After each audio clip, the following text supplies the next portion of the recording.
Assalomu alaykum o'g'illar, yaxshimisiz? O'rtoqlar, yaxshimi? Mana bugun ishxonamizga kirib kelamiz.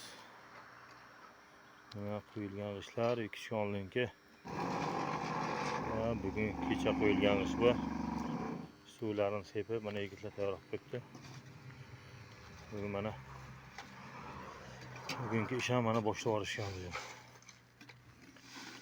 Mana bular sifatli g'ishtlar. Kimga kerak bo'lsa murojaat qilaverasizlar. Apparatni qo'yamiz.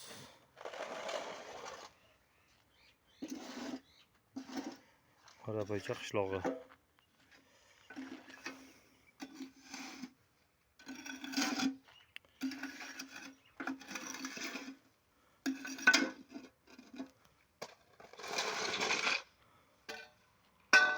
Qo'yilish jarayoni.